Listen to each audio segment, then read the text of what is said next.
आज ये general science का सेकंड वीडियो है हमारा एमसीक्यू के फॉर्म में। और आप सभी ने अगर पहला वीडियो देखा होगा तो मुझे पूरा विश्वास है कि उस वीडियो में कहीं भी आपको ये फील नहीं हुआ होगा कि क्वेश्चन एमसीक्यू के फॉर्म में है। हर प्रश्न को डिस्क्रिप्शन के साथ समझाने की कोशिश की गई, डेली लाइफ से जोड़ने की कोशिश की गई, जिससे कि एग्जाम में कोई भी क्वेश्चन आए आपका बन जाए आपसे। और ये जो आज का वीडियो है ये सभी एग्जाम, चाहे आप व्यापम के लेवल की बात करें चाहे आईएएस के पेपर की बात करें, यूपीएससी एमपीपीएससी एसएससी सभी में ये काम आएगा। जहाँ तक कि एमपीपीएससी और यूपीएससी के मेंस के लिए भी एक आध टॉपिक इसमें जो है वो आपका कवर हो सकता है। तो चलिए शुरू करते हैं, देखते हैं आज के क्या क्वेश्चंस हैं। और मुझे पूरा विश्वास है कि ये काफ़ी आपके लिए हेल्पफुल होंगे।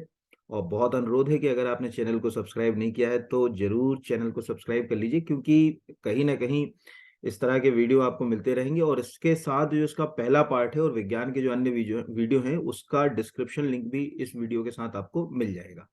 चलिए शुरू करते हैं, देखते हैं आज के क्या क्वेश्चंस रखे हैं।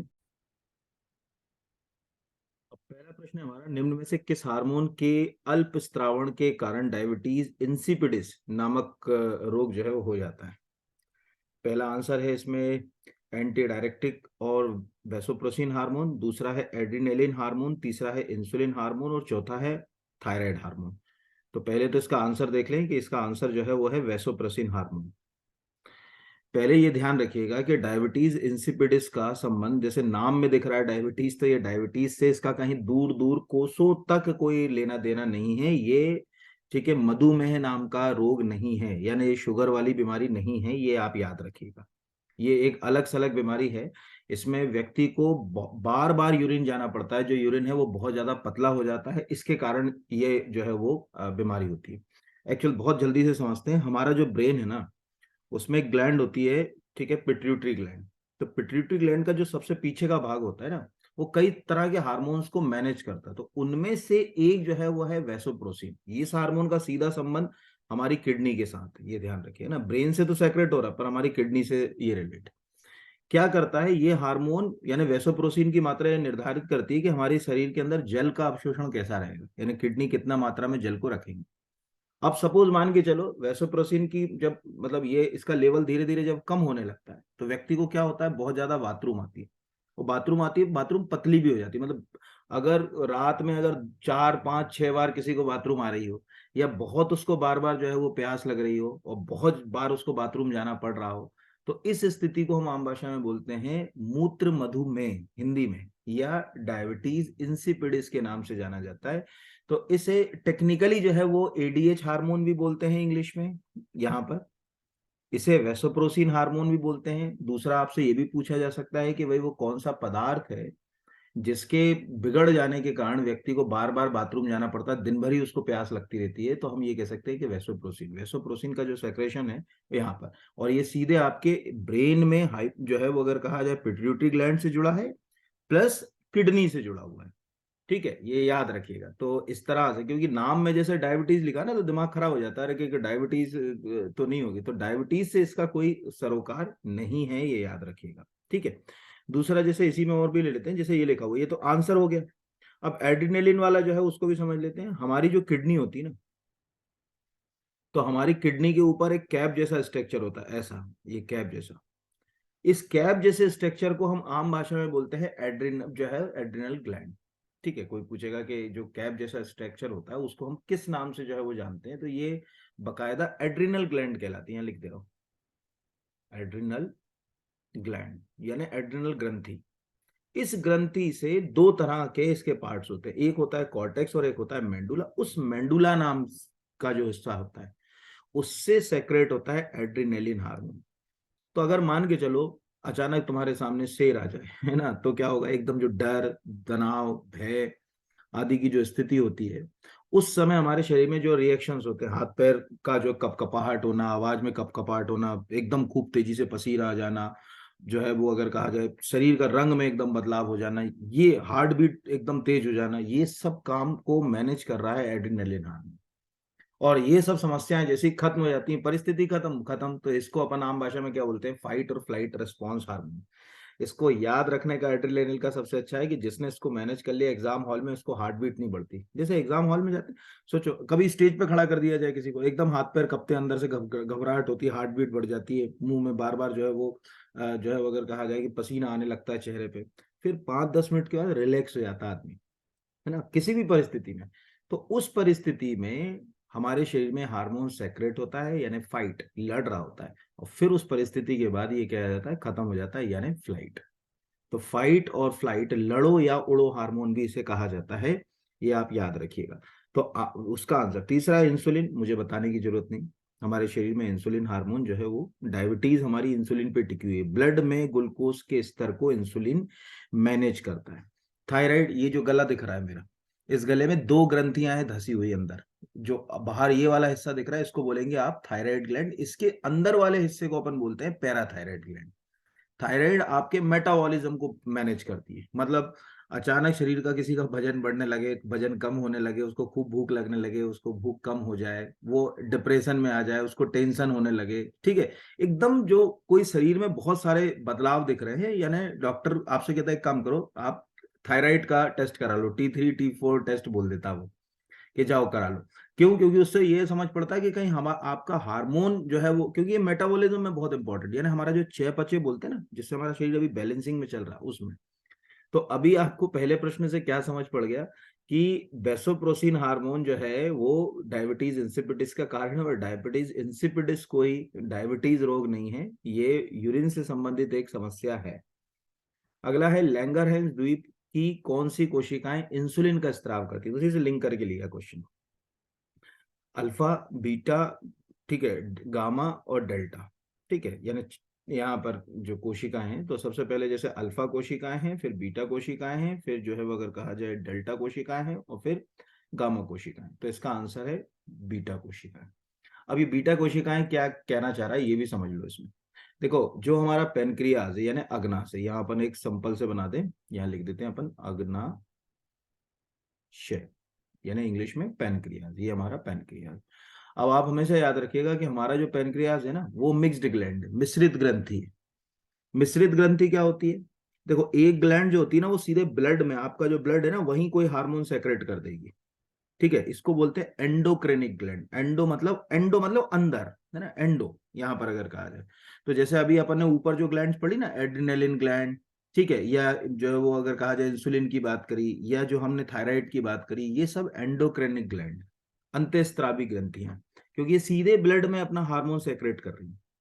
दूसरा जो है वो ग्लैंड जो ब्लड में नहीं, सीधे शरीर के बाहर ले आए, स्टमक में पहुंचा दें, या त्वचा पे आ जाए कोई हार्मोन, उनको बोलते हैं एक्सोक्रेनिक ग्लैंड, यानी एक्सो मतलब धक्का मार के बाहर निकाल देना, बाहर वाला जो है, उनका ब्लड से कोई रिलेशन।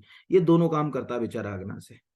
एंडो और एक्सो, एक्सो में क्या करता है, ये जो हमारा स्टमक है ना, हमारा जो स्टमक है, इस स्टमक के अंदर कई तरह के अगर कहा जाए जो पैनक्रियाटिक जूस वगैरह, या अगर कहा जाए रस वगैरह है, उनका स्त्राव करता है। ये एक अपने को इसमें जो है वो पता होना चाहिए पहला।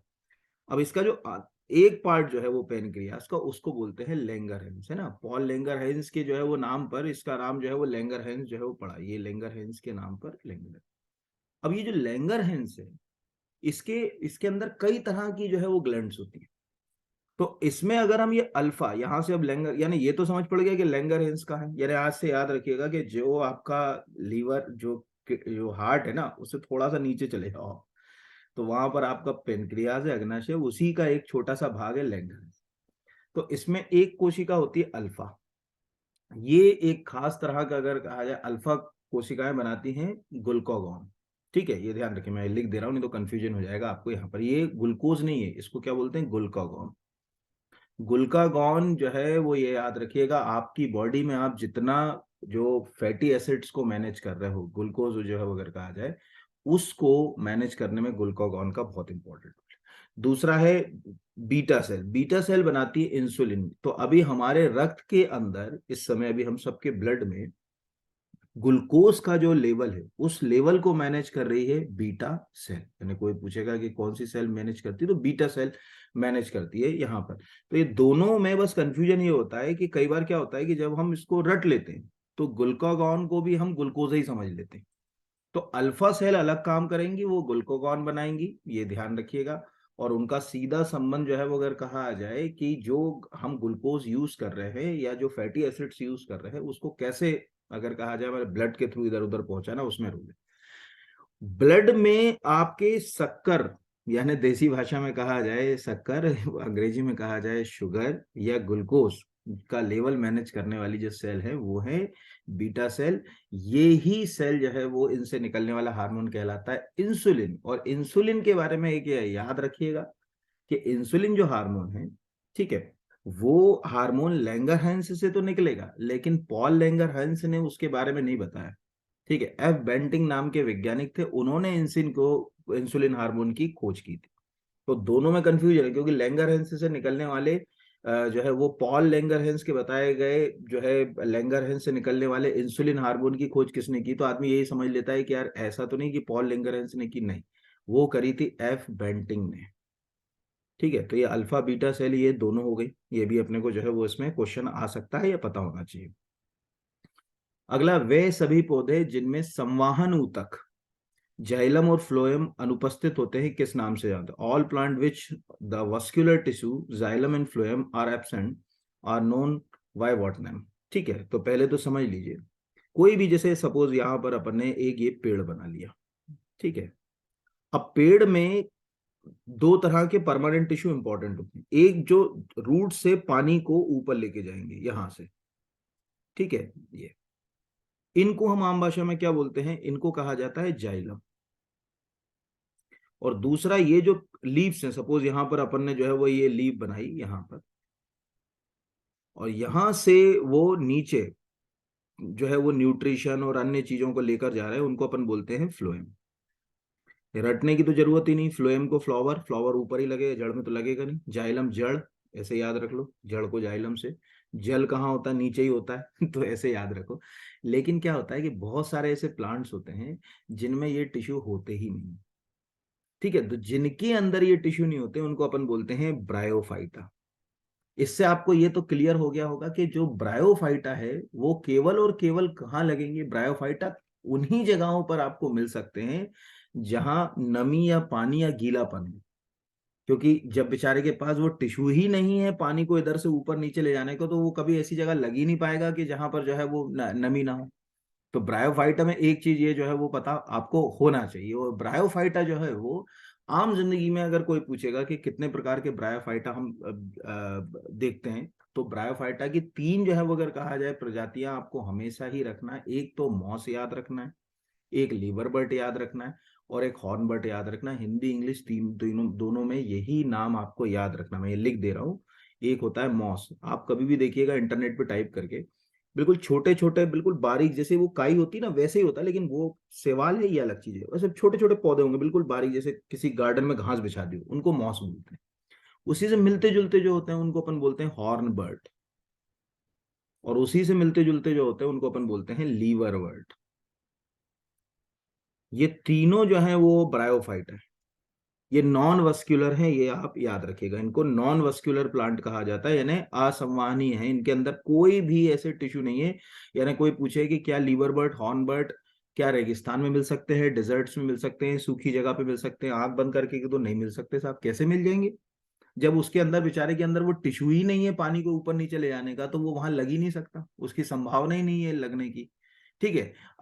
यहाँ पर बाकी जो रहे अगर कहा जाए लाइकेन, टेरिडोफाइटा और शैवाल, तो इनके बारे में भी कम से कम आपको ये पता होना चाहिए। जब प्लांट्स को वर्गीकृत किया जाता है तो प्लांट के अंदर वो वाले प्लांट जिनमें जो है वो फूल लगते ही नहीं उनको बोलते हैं क्रिप्टोगैम्स, ठीक है, ये ध्यान रखना। अपुष्पी, ये भी मैं बता दूं, अपुष्पी का मतलब है क्रिप्टोगैम बोलते हैं। इंग्लिश नाम याद रखो तो ज्यादा अच्छा है, क्योंकि हिंदी नाम में जो है वो दिक्कत होगी आपको। ये वो प्लांट्स होते हैं जिनमें फ्लावर नहीं, कभी कोई भी फ्लावर आपको नहीं दिखेगा, इनके अंदर क्लासेस होती हैं। पहली क्लास होती है, इनको बोलते हैं थेलोफाइटा, या हिंदी में भी लिख दूं वही, इंग्लिश और हिंदी में नाम वही रहेंगे ना, थेलोफाइटा। तो थेलोफाइटा के अंदर आती है, एक आएगा थेलोफाइटा के अंदर शैवाल। एल्गी, घर में वो काई देखी ना, शैवाल, कभी देखा आज तक कि उसमें फूल लग रहे हो, नहीं। दूसरा आएगा कवक, यानी कभी आपने कवक देखा होगा, फंजी वो मशरूम, क्या उसमें कभी फूल लगे हुए देखे। तीसरे आते हैं लाइकेन, ये थेलोफाइटा है। इनमें ये दोनों मिलकर इसको तैयार कर रहे हैं। मतलब इसका लाइकेन का एडॉप्टेशन किसके ऊपर अनुकूलन, शैवाल और फंगी, यानी जहां शैवाल और फंगी पाए जाएंगे उनके दोनों के अनुकूलन पे ये बेचारा टिका होता है। यानी ये तो थेलोफाइटा हो गया। इससे अपने को थेलोफाइटा का मतलब यहाँ अब देखो बहुत ज्यादा विस्तार में तो नहीं समझा सकता। दूसरे वाले जो अभी मैंने बताए थे वो क्या बताए थे, ब्रायोफाइटा है ना। इनके लिए क्या वर्ड इस्तेमाल किया गया यहाँ पर अपन ने, ब्रायोफाइटा, ये ब्रायोफाइटा। और तीसरे जो होते हैं उनको अपन आम भाषा में बोलते हैं टेरिडोफाइटा। यहां लिख दे रहा हूं, टेरिडोफाइटा। यानी कोई भी टेरिडोफाइटा होगा, टेरिडोफाइटा के अंदर भी आप याद रखिएगा एक भी फ्लावर आपको देखने को नहीं मिलेगा। यानी इन ये तीनों किस्म जो हैं, ब्रायोफाइटा, थेलोफाइटा, टेरिडोफाइटा, यानी आंख बंद करके आप तो फाइटा याद रखो कि जहां फाइटा लिखा हो, थेलोफाइटा, ब्रायोफाइटा, टेरिडोफाइटा, वहां पे प्लांट में जो है अगर कहा जाए फूल लगेंगे ही नहीं। फूल वाले होते हैं उनको बोलते हैं फेंड्रोगेम्स। ठीक है, ये ध्यान रखिएगा। उनको जनरली उनके लिए टेक्निकल क्या वर्ड इस्तेमाल किया जाता है, यहाँ लिख दे रहा हूँ, जिनमें फूल लगते हैं। उनको कभी कोई पूछ लेगा तो जितने प्लांट आपने अपनी जिंदगी में आज तक जो है वो फूल वाले देखे हैं, वो सब जो है वो फेंड्रोगेम्स कहलाएंगे। जो भी, चाहे गेहूं का प्लांट देख लो, कमल का देख लो, गुलाब का देख लो, जो आपने देखा होगा वो सब फेंड्रोगेम्स। तो ये एक क्लासिफिकेशन अपने को पता होना बहुत जरूरी है। अगला है, निम्नलिखित में से कौन सा एक सममांगी मिश्रण है, होमोजीनियस मिक्सचर का उदाहरण है। धूल कण का वायु में मिश्रण, ठीक है ये है नहीं क्योंकि धूल कण वायु में दिखते हैं। खड़िया मिट्टी का जल में मिश्रण, ठीक है, यहां पर अगर कहा जाए ये भी, अगर आप खड़िया मिट्टी को जैसे चौक को पानी में घोल दोगे तो चौक और पानी अलग अलग दिखेगा, वो पूरा मिक्स नहीं होता। अमोनिया गैस का वायु मिश्रण, ये अलग नहीं दिखता। कहीं कोई जानवर मरा हुआ होता है, देखा होगा हाईवे पे कहीं पे, तो एक गंध आती है। क्या वो गंध जो अमोनिया से होती है, क्या वो हवा में दिख रही होती है कि फलानी फलानी जगह अमोनिया की गंध है? नहीं दिखती ना। यहाँ पर, और लोहे में सल्फर मिला दो अलग ही दिखेगी ना। तो क्या समझा, आंसर तो हो गया अमोनिया गैस। अब इसको पकड़ें कैसे? इसको पकड़ने का बड़ा सरल सा तरीका है कि कोई भी ऐसा मिक्सचर हो जिसको आप नेकेड आई से नहीं बता सकते कि यार इसमें दो चीजें तीन चीजें मिली हुई हैं, नहीं बता सकते, तो होमोजीनियस है। जैसे घर में पानी है उसमें शक्कर घोल दो आप, पानी है उसमें नमक घोल दो, ठीक है। यहाँ पर क्या आप बता सकते हो इसके अंदर के कौन कौन सी चीजें मिली हुई? नहीं बता सकते ना। ये एक प्रकार से अगर कहा जाए होमोजीनियस। जैसे अगर मान के चलो शहद है, अब शहद में शक्कर का घोल डाल के घोल दिया, क्या आप बता पाओगे शहद के अंदर शक्कर कहाँ डली हुई है? नहीं बता पाओगे ना। ये होमोजीनियस है। यानी होमोजीनियस की एक सबसे बड़ी खासियत ये होती है कि इनको आप नेकेड आइज से अलग अलग नहीं देख सकते, पूरी तरीके से एक दूसरे के अंदर डाइल्यूट हो गए, घुल गए, अलग अलग आप फील ही नहीं कर पाओगे। और इनको एक दूसरे से अलग करना एक जटिल प्रक्रिया है। खासकर आप केमिकल मेथड से ही इनको कर सकते हैं, फिजिकल मेथड से तो इनको अलग करने में टाइम बहुत लग जाता है। दूसरा, अगर मान के चलो जैसे किसी नमकीन वाले की दुकान पर गए, उसने कहा यार भैया मिक्सचर बना दो, तो जो मिक्सचर बनाएगा वो हेट्रोजीनियस मिक्सचर है ना, सब अलग अलग दिखेगा कि कितना क्या डाला उसके अंदर, टमाटर कितना डाला, प्याज कितना डाला, नमकीन कितना डाला, ये हेट्रोजीनियस। तो हेट्रो को आंख बंद करके, अब यार देखो ऐसा है ना, एग्जाम में आप हजारों एग्जाम्पल याद करके नहीं जा सकते। तो आप अगर कंसेप्ट क्लियर करके चले जाओगे तो एग्जाम्पल खुद ही जो है वो अगर कहा जाए तैयार हो जाएगा, उसमें टीचर की जरूरत नहीं पड़ेगी। तो बस वहां पर ये याद रखना कि क्या पूछ रहा है वो। ठीक है, चलिए अगले पे आ जाते हैं, यानी आंसर आपको समझ पड़ ही गया यहाँ। अगला है, घरों में उपयोग में लाई जाने वाली कैंची किस तरह के उत्तोलक का यानी लीवर का उदाहरण? प्रथम श्रेणी, द्वितीय श्रेणी, तृतीय श्रेणी, उपरोक्त में से कोई नहीं, तो आंसर है प्रथम श्रेणी। ये क्वेश्चन इतना इंपॉर्टेंट है, खासकर ये बड़े एग्जाम्स में नहीं आता, लेकिन व्यापम, एसएससी, जीडी, रेलवे वाले एग्जाम्स में लीवर हमेशा पूछे जाते हैं। और इनको क्या करते हैं बच्चे, रट के चले जाते हैं। कितना रटोगे, कितने सारे जो है वो अगर कहा जाए लीवर्स को तुम रट सकते हो? संभव ही नहीं। तुम दो चार पांच तरह से ज्यादा के जो है वो लीवर्स जो है वो नहीं रट सकते। तो पहले तो समझना पड़ेगा कि लीवर को कैसे याद करें। जैसे सपोज मान के चलो अपन ने कैंची ही ले ली, तो कैंची आपने देखी होगी, कैंची कैसी होती है, यहाँ पर अगर अपन बनाते कैंची कुछ इस तरह से होती है, ठीक है, ऐसी।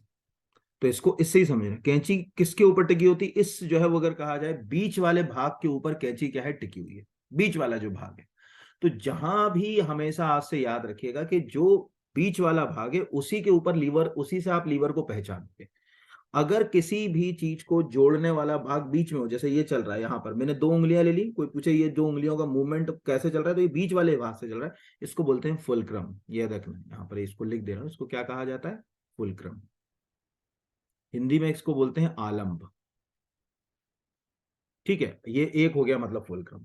अब फुल क्रम के एक और का जो हिस्सा है, इधर आप जो है वो मान के चलो फोर्स लगा लो, इधर आप जो है वो लोड लगा लो। सपोज यहां पर आपने फोर्स लगा दिया, ठीक है, यानी बल, कैंची को देखा होगा ना, इधर से बल करते हो, और इधर जो है वो उसका परिणाम जो है वो, जिसको अपन आम भाषा में क्या बोलते हैं, लोड बोलते हैं। इधर मैं अच्छे से लिख दे रहा हूँ, फोर्स यहां पर अगर कहा जाए, और इधर हो गया लोड। तो अब ये फर्स्ट क्लास का लीड जो है वो अगर कहा जाए, यानी क्लास वन लीडर लीवर है या उत्तोलक है। अब खुद दिमाग लगाना, कैसे याद रटना, रटना तो है ही नहीं। घर में कौन कौन सी चीजें देखा होगा, वो प्लास देखा होगा, प्लास को ध्यान से देखो, वो बीच वाले हिस्से से ही जो है वो दोनों तरफ है ना, उसमें बीच में से ही चलता है। चलो कभी किसी वहां जाओगे क्या, पार्क में, वहां झूला देखा है, एक ऐसा वो लगा रहता है स्टैंड, स्टैंड के ऊपर एक झूला लगा रहता है, इस तरफ एक लड़की बैठ जाती है, इस तरफ एक लड़की बैठी है, यानी यहाँ पर फुलक्रम क्या है, ये बीचों बीच है ना, ये यहाँ पर। तो बीच में जहां, यानी हर वो चीज जिसको बीच से बांधकर ऐसे घुमाने वाला या लीवर तैयार किया गया, वो हमेशा आज से क्या हो गया, क्लास वन लीवर का जो है वो एग्जाम्पल हो गया। तो हजारों तरह की चीजें जो है वो क्लास वन के लीवर में हमारे पास जो है वो आती, हजारों तरह की। जैसे एक सिंपल सी लॉजिक है, नल देखा है, जो पहले हैंड पंप होते थे उससे पानी निकालते थे, ध्यान से समझो, हैंड पंप में एक हाथ से आप दबा रहे हो, नीचे एक पुली लगी, दोनों बीच में एक चीज के ऊपर टिके हुए, तो वो हो गया क्लास वन। तो कैंची हो गया हमारे जीवन में, प्लास हो गया, जो आप किसी क्या बोलते हैं गार्डन में जाते हो वहां जो झूले इस्तेमाल करते हैं, ये सब जो है वो अगर कहा जाए क्लास वन लीवर के नाम से जाने जाते हैं, फुलक्रम।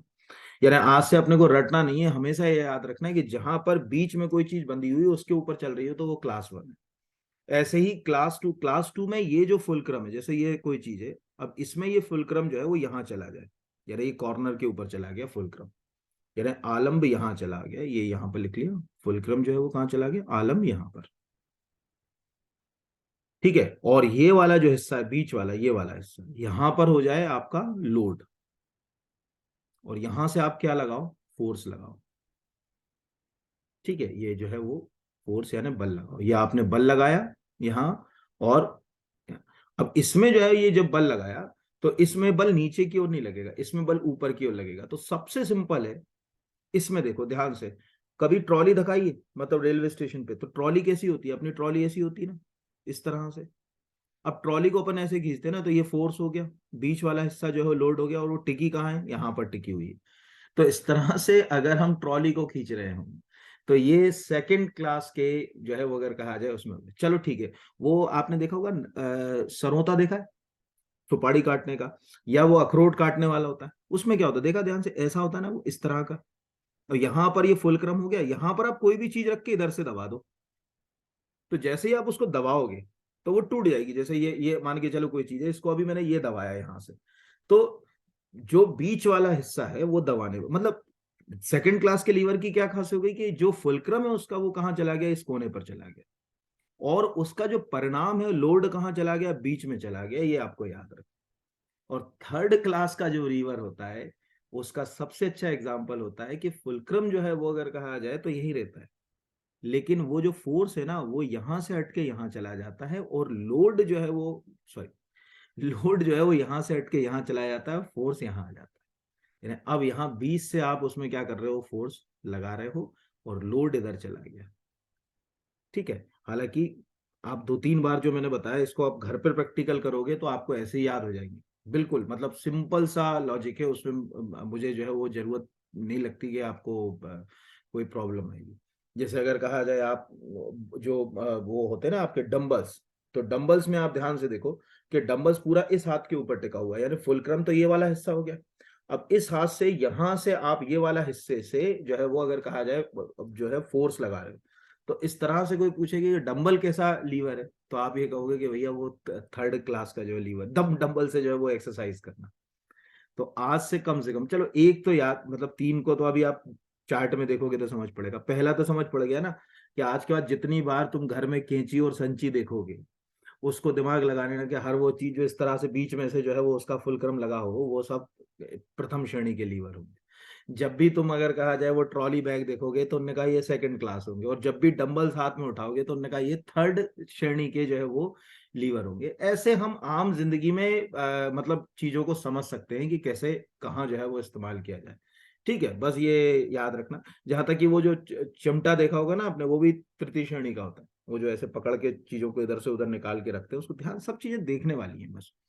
चलिए, अगला है, यदि अवतल दर्पण द्वारा बना प्रतिबिंब आभासी, सीधा और वस्तु से बड़ा देखा जाता है तो वस्तु की स्थिति क्या होगी? दर्पण ध्रुव और मुख्य फोकस के बीच, अनंत और वक्रता केंद्र के बीच, वक्रता के केंद्र पर और फोकस और वक्रता केंद्र के बीच। तो पहले तो मैं आपको ये सबको स्पष्ट कर दूं, जितने मतलब जो कॉनकेव जो मिरर है यानी अवतल दर्पण है, उससे जितने भी आपके मतलब प्रतिबिंब बनेंगे, वो हमेशा वास्तविक बनेंगे, एक कंडीशन को छोड़कर। यानी एक तो आज से ये रट लेना कि अवतल दर्पण से वास्तविक प्रतिबिंब बनते हैं, यानी रियल प्रतिबिंब बनते हैं, रियल यानी वास्तविक। अब आप कहोगे ये वास्तविक कैसे पहचाने? वास्तविक का खासियत होती है कि अगर आप किसी प्रतिबिंब को, कोई इमेज बना रहे हो ना, वो किसी पर्दे पर दिख रही है तो वो वास्तविक इमेज है। पर्दे पर नहीं दिख रही है ना, तो वास्तविक इमेज नहीं है। दिमाग लगाओ, घर में रोज सुबह कांच के सामने खड़े होते हैं, कांच में तो वो अपना चेहरा देखते हो, क्या वो चेहरा पीछे दीवार पे दिखता है? नहीं दिखता ना, तो वो रियल इमेज नहीं है। यानी जो नॉर्मल साधारण दर्पण हम घर में यूज कर रहे हैं, प्लेन मिरर, वो रियल इमेज नहीं बना सकता, वो आपकी हमेशा वर्चुअल इमेज बनाएगा। जैसे ये मोबाइल है मेरा, अब मोबाइल के अंदर मैं देख रहा हूँ, मेरा चेहरा दिख रहा है मुझे साफ, लेकिन ये जो चेहरा मेरा मोबाइल में दिख रहा है, पीछे दीवार पे थोड़ी दिख रहा है ना, तो ये रियल नहीं है। ये कैसी इमेज हो गई? वर्चुअल इमेज हो गई।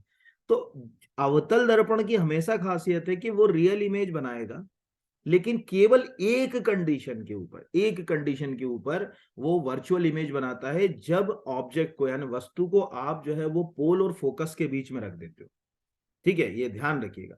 तो जब भी किसी वस्तु को आप पोल, यहां पर अगर कहा जाए, और फोकस के बीच में रखते हो, तब जो है वो अगर कहा जाए उसकी इमेज एक ही कंडीशन पे कैसी बनेगी? वर्चुअल बनेगी और इरेक्ट बनेगी, यानी सीधी बनेगी। ठीक है, ये ध्यान रखिएगा, ये मैंने लिख दिया इरेक्ट। इसको रटना नहीं है, ये बेसिक है। मतलब आंख बंद करके याद रखो कि अवतल दर्पण से बनने वाली इमेज एक स्थिति को छोड़कर सदैव रियल होंगी, और ठीक है इन्वर्टेड होंगी, यानी उल्टी बनेंगी हमेशा। आप ये आज से याद रखेंगे, ठीक है। इसीलिए हम, और हमारी रोजमर्रा की जिंदगी में जितनी भी चीजें हैं, उनमें हम जो है वो अवतल दर्पण का इस्तेमाल करते हैं रोजमर्रा की। जैसे ईएनटी का डॉक्टर होता है ना, आपके गले में कोई इन्फेक्शन हो गया, दांत में कोई इन्फेक्शन हो गया, कान में कोई इन्फेक्शन हो गया, उसको देखने के लिए एक खास तरह का स्टील जैसा जो है वो, देखा होगा, कांच इस्तेमाल करता है वो सब, ये अवतल दर्पण ही होते हैं। चलो कोई वो ना देखा हो, टार्च आज के बाद जीवन में जब भी कभी भी जलाओ तो उसके अंदर ये फील करना है कि यार ये जो इसमें मिरर लगा हुआ है ये अवतल दर्पण है। ठीक है, ये शेविंग मिरर भी अवतल दर्पण होते हैं, आपको आश्चर्य हो, क्योंकि जो हम लोग तो ही नहीं करते, पर जो अच्छे शेविंग मिरर होते हैं वो अवतल ही होते हैं, क्योंकि उसमें इमेज आपकी काफी बड़ी सी दिखाई देती है। दूसरा जो अवतल के बाद उत्तल दर्पण होता है ना, उत्तल दर्पण की खासियत होती है वो हमेशा आभासी ही प्रतिबिंब बनाएगा। आभासी यानी कोई पूछे, उत्तल दर्पण, उत्तल मतलब कॉन्वेक्स जो मिरर है, उसके किसी भी चित्र को क्या हम किसी उस पे ले पाएंगे, मतलब फ्रेम पे या किसी पर्दे पर? आंसर कर दो साहब, नहीं ले सकते, क्योंकि वो आभासी प्रतिबिंब बन रहे हैं। तो ये इस तरह से आपको ये वाला क्वेश्चन इसीलिए बार बार पूछा जाता है, कोई कई बार आते हैं ना, देखो कई बार हम लोग रटते हैं चीजों को, क्यों रटे? हमको बता रहा है कि वो क्यों पूछ रहा है, क्योंकि एक ही स्थिति में वो चीज हो रही है कि वो वर्चुअल बना रहा है, बाकी तो रियल बन रहा है यहाँ पर। अब निम्नलिखित में से किस एक में समतल दर्पण का प्रयोग किया जाता है? पहला है कंपाउंड माइक्रोस्कोप, दूसरा है पेरिस्कोप, तीसरा है टेलीस्कोप, चौथा है बाइनोकुलर। तो इसका जो आंसर है वो है पेरिस्कोप। ठीक है, ध्यान रखो, कंपाउंड माइक्रोस्कोप में मिरर जो है वो इस्तेमाल नहीं होते। इस कंपाउंड माइक्रोस्कोप में इस्तेमाल होता है आपका, दो लेंस इस्तेमाल होंगे, और इन लेंस को अपन बोलते हैं कॉन्वेक्स लेंस, यानी अगर कहा जाए आम भाषा में उत्तल लेंस। और कॉन्वेक्स जो अगर कहा जाए लेंस होते हैं, उसको मैग्नीफाइड ग्लास भी बोलते हैं। वो पहले के समय में देखा ना, ऐसे हाथ से वो जासूस लोग देखा करते थे, वो सब मैग्निफिकेशन में, चीजों को बड़ा आवर्धित करने में। मैग्नीफाइड करना मतलब क्या करना, कि जैसे कहते हैं ना मैग्नीफाइटिंग करना, मतलब चीज को बहुत बड़ा करके दिखाना, वहां यूज होती है। ये तो है नहीं। पेरिस्कोप देखा होगा, वो सबमरीन होती है ना समुद्रों में, जो पनडुब्बी जिसको बोलते हैं, उसमें इस तरह से बाहर, ये है आजकल तो यूज और भी जगह होता है ऐसा। यहाँ पर क्या करते हैं, दो मिरर लगा देते हैं 45 डिग्री के एंगल पे इसमें, तो यहां से कोई ऑब्जेक्ट जाता है तो उसको हम यहाँ खड़ा आदमी देख लेता है, यानी चोरी छुपे किसी को देखने के लिए ये इस्तेमाल किया जाता है पेरिस्कोप। टेलीस्कोप में भी जो है वो मिरर यूज सीधे नहीं होते। बाइनोकुलर देखा होगा ना, अभी कई बार होता है ना दूरबीन और मतलब टेलीस्कोप और बाइस्कोप बाइनोकुलर में एक ही मान लेते। किसी पार्क में चले गए आप, या सपोज मान के चलो कोई नेशनल पार्क में चले गए, जानवर को देखना है, तो वहां जो यूज करते हैं ना उसको अपन दूरबीन बोलते हैं, बाइनोकुलर बोलते हैं। बाइनोकुलर में लेंस के अलावा एक खास चीज इस्तेमाल होती है, वो आज से याद रखिएगा, प्रिज्म। इसमें प्रिज्म यूज करने पड़ते हैं। इसमें प्रिज्म होगा, इसमें लेंस होगा, इसमें समतल दर्पण होगा, ठीक है, और इसमें लेंस होगा। इनके सबके चित्र भी आप बनाकर देख सकते हो, पर इतना ज्यादा जो है वो नहीं पूछा जाता। मतलब बेसिक अपने को पता होना चाहिए कि पेरिस्कोप में क्या यूज होगा। या फिर किसी चालक के प्रतिरोध के संबंध में कौन सा कथन असत्य है? चालक का प्रतिरोध उसकी लंबाई के समानुपाती होता है, बिल्कुल होता है। यानी अगर कहा जाए कि जो प्रतिरोध यानी रेजिस्टेंस किसके समानुपाती है? लंबाई के। यानी सीधी सी बात है, जितनी लंबाई बढ़ाओगे उतना रेजिस्टेंस क्या होगा? बढ़ेगा, बिल्कुल। तो कभी ध्यान से आज के बाद किसी हेलोजन लाइट को, किसी बल्ब को, किसी रॉड को देखना, जितना रेजिस्टेंस बढ़ाना हो उसमें नंबर ऑफ कॉइल फेरे के लिए ऐसी कॉइल बनाते हैं। देखिए अभी हीटर देख लेना, ठंड के मौसम चल रहे हैं ना, हीटर हीटर की कॉइल ऐसी ऐसी क्यों बनाते, कोई पूछे तो आप कहोगे भैया लंबाई बढ़ा देंगे तो रेजिस्टेंस बढ़ जाएगा तो ज्यादा गर्म होगा वो, ठीक है। रेजिस्टेंस बढ़ने से क्या होगा कि एनर्जी लॉस ज्यादा होगी, वो हीट के फॉर्म में हो सकती है, साउंड के फॉर्म में हो सकती है, लाइट के फॉर्म में हो सकती है, किसी भी फॉर्म में। तो अगर पहले के समय में बल्ब देखा होगा घर में, ऐसा वाला जो बल्ब होता था वो सस्ता आता था, एक बल्ब ऐसा आता था देखा होगा, वो थोड़ा महंगा आता। क्यों? क्योंकि उससे लंबाई बढ़ाने से प्रतिरोध का मान बढ़ जाएगा। दूसरा है चालक, यानी ये पहला तो समझ पड़ गया कि हमको समझ पड़ गया कि हाँ लंबाई बढ़ाने से जो है वो ये निर्भर है, ये बिल्कुल सही है। दूसरा जो है वो चालक का प्रतिरोध तार के अनुप्रस्थ काट के क्षेत्रफल के व्युत्क्रमानुपाती होता है, यानी resistance is indirectly proportional to A. अब ये अनुप्रस्थ काट क्या होता है? ठीक है, क्रॉस सेक्शन एरिया। ठीक है, area of cross section. Cross section area का क्या मतलब? ये तार, जैसे ये तार है, अब तार को अगर आप ऐसा काटोगे ना तो ये वाला जो एरिया निकलेगा, ये जो एरिया दिख रहा है, यानी जैसे मैं, ये मेरी उंगली है तो उंगली में ये जो सामने वाला एरिया पूरा, तो ये एरिया हो गया। कोई पूछे उंगली का क्या है, ये पूरा क्षेत्रफल हो गया। ये जो एरिया दिख रहा है ना, यहाँ से अगर इसको कट कर दिया जाए तो कट करने के बाद ये जो गोलाई वाला एरिया दिखेगा इसको बोलते हैं क्रॉस सेक्शन एरिया। अब क्रॉस सेक्शन एरिया जितना बड़ा होगा, यानी अगर एक तार ये है, दूसरा तार ये है, तीसरा तार ये है, तो जितना ज्यादा क्रॉस सेक्शन एरिया बढ़ेगा उतना ज्यादा उसका रेजिस्टेंस जो है वो क्या हो जाएगा, यानी प्रतिरोध कम हो जाएगा। इसलिए फ्यूज तार कभी देखे होंगे गाड़ी में, बाइक में, सब चीजों में फ्यूज लगते हैं, वो बिल्कुल बाल जैसे पतले होते हैं। जितना पतला होगा ना फ्यूज तार उतना हाई रेजिस्टेंस होगा उसका। तो कभी आप फिलामेंट को देखो, बल्बों के फिलामेंट देखो, हेलोजन के फिलामेंट देखो, वो बिल्कुल पतले होते हैं। और जितना उसको मोटा करते जाओगे उसका रेजिस्टेंस वैल्यू उतना कम होता जाएगा। तो गांव में लाइनें ऐसी तोड़ती थी, फ्यूज उड़ गए, कटआउट। अब एक सेकंड, अब फ्यूज कटआउट उड़ गया, उठा के कोई भी मोटा तार बांध दिया, अब वो तार मतलब पूरी लाइन जल जाएगी लेकिन वो तार नहीं टूटेगा। क्यों? क्योंकि इसकी रेजिस्टेंस वैल्यू बहुत लो है। क्योंकि आपको याद रखना, फ्यूज कंडक्टर को बनाते समय इस बात का ध्यान रखना पड़ता है कि उसका रेजिस्टेंस बहुत हाई हो, हाई रेजिस्टेंस पे ही जो है वो फ्यूज बनते हैं। तो ये भी सही है। ताप के बढ़ाने पर उसका प्रतिरोध बढ़ जाएगा, बिल्कुल सही है। हमेशा याद रखिएगा जितना टेम्परेचर बढ़ेगा उतना उसका रेजिस्टेंस बढ़ेगा, इसलिए उतना वोल्टेज उसका बढ़ जाता है। कभी आप ओम्स लॉ पढ़िए, वैसे तो जिनका साइंस नहीं होगा उनको थोड़ा सा कठिन लगेगा, लेकिन जो ओम्स लॉ है वो ये बताता है कि अगर किसी चीज को गर्म कर देना अपन, तो गर्म करने से उसका रेजिस्टेंस बढ़ जाएगा, और रेजिस्टेंस बढ़ने से, प्रतिरोध बढ़ने से उसका वोल्टेज बढ़ जाता है। इसलिए गर्मियों में आग लग जाती है सर्किट्स में। अब गर्म हो गई चीज, गर्म हो गई तो प्रतिरोध बढ़ गया, प्रतिरोध बढ़ गया तो वोल्टेज एकदम बढ़ गया, वोल्टेज बढ़ गया तो आग लग गई। तो ये भी जो है वो बात सही है, ये तीनों सही है। द्रव्यमान का कोई सीधा सरोकार उससे नहीं है। पदार्थ के द्रव्यमान का मतलब ज्यादा मात्रा में होगा तो रेजिस्टेंस बढ़ जाएगा, कम मात्रा में होगा, यानी 1 ग्राम तार लोगे तो रेजिस्टेंस बढ़ जाएगा, 100 ग्राम लोगे तो रेजिस्टेंस कम हो जाएगा, ऐसा कुछ भी नहीं है। यानी तीन चीजें, यानी हमें ये समझ पड़ा कि रेजिस्टेंस निर्भर है एल के ऊपर, रेजिस्टेंस निर्भर है ए के ऊपर। इसी को अगर हम जोड़ दें तो एक वर्ड इस्तेमाल होता है स्पेसिफिक रेजिस्टेंस, यानी विशिष्ट प्रतिरोध। यानी विशिष्ट प्रतिरोध का फार्मूला इसी से बनता है। और ये अपनी आम जिंदगी में, आप रोजमर्रा की जिंदगी में जो मैंने बताया वो आपको ये उपयोग में आ सकते हैं। यही रीजन है कि जब हम फ्यूज का इस्तेमाल करते हैं तो हर एक ऑब्जेक्ट में, वस्तु में अलग अलग तरह के फ्यूज प्रयोग में लाए जाते हैं। अगला है पेट्रोलियम के प्रभाजी आशवन के दौरान निम्न में से कौन सा किसे प्राप्त नहीं किया जा सकता? पैराफिन वैक्स प्राप्त होता है। बिटुमिन, वो जो घर कोयला वो देखा होगा तुमने रोड के ऊपर डामर, वो बिटुमिन नहीं है। ठीक है, लुब्रिकेंट ऑयल और क्लेथरेट, ये क्लेथरेट नहीं मिलता, ये ध्यान रखना। अब एक्चुअल समझो, पेट्रोलियम क्या है? कच्चा तेल है ना, इंग्लिश में बोलें तो क्रूड ऑयल। अब इसमें क्या होता है ना, अलग अलग बॉइलिंग टेम्परेचर पर अलग अलग तरह के जो है वो हाइड्रोकार्बन जो है वो हमको प्राप्त होते हैं। तो इससे हम पेट्रोल भी ले लेते हैं। ठीक है, पेट्रोल को गैसोलिन बोलते हैं पश्चिमी देशों में, नहीं तुम पता चले सोचोगे गैसोलीन कुछ और होगा। इससे हम डीजल प्राप्त कर सकते हैं, इससे हम केरोसिन प्राप्त कर सकते हैं। ठीक है, इससे हम जो है वो पैराफिन वैक्स जो है वो प्राप्त कर सकते हैं। बिटुमिन, जिसको अपन तारकोल भी बोल रहे हैं, प्राप्त कर सकते हैं। ये सब पेट्रोलियम के प्रभाजी यानी फ्रैक्शनल डिस्टिलेशन से प्राप्त होते हैं। एक चैम्बर होता है जिसमें इसको, पेट्रोलियम को ऊपर नीचे फ्लो किया जाता है, अलग अलग टेम्परेचर के पदार्थ की चीजें उससे बाहर अलग अलग होती जाती है।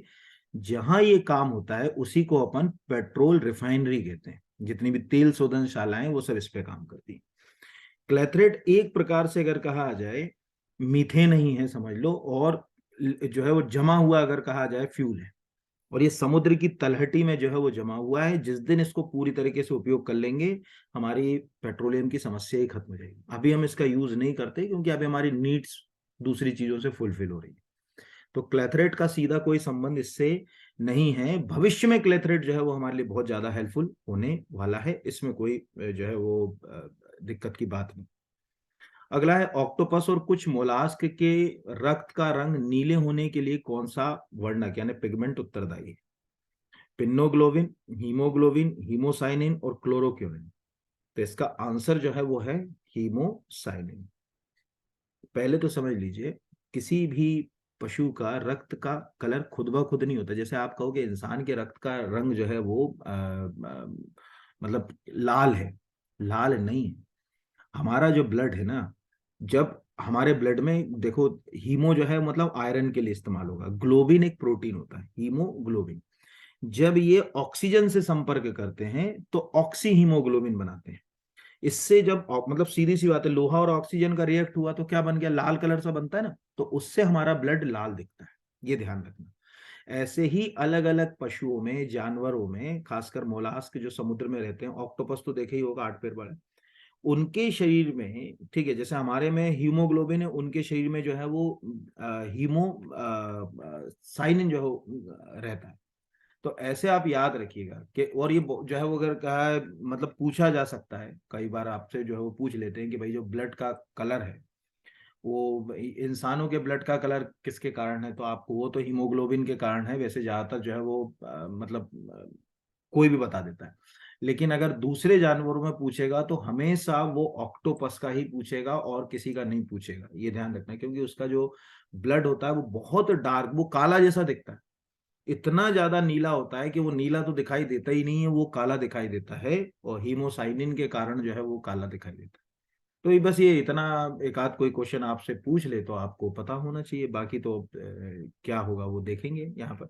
मतलब आते ऐसे ही क्वेश्चन, आजकल एग्जाम में बिल्कुल सरल सरल से क्वेश्चन आने लगे। कोई जो है वो टफ क्वेश्चन एग्जाम्स में जो है वो नहीं पूछे जाते हैं। यही क्वेश्चन आपको प्रश्न पूछे जाएंगे, है ना। और क्लोरोक्विन के कारण जो है वो हो जाएगा हरा। यहाँ भी है कि अगर कोई कह रहा है कि हरा कैसा होगा तो इसके कारण होगा।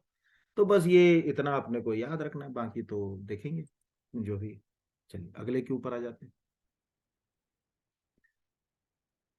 अगला है, ज्वाला के यानी फ्लेम के किस भाग में सबसे अधिक ऊष्मा होती है?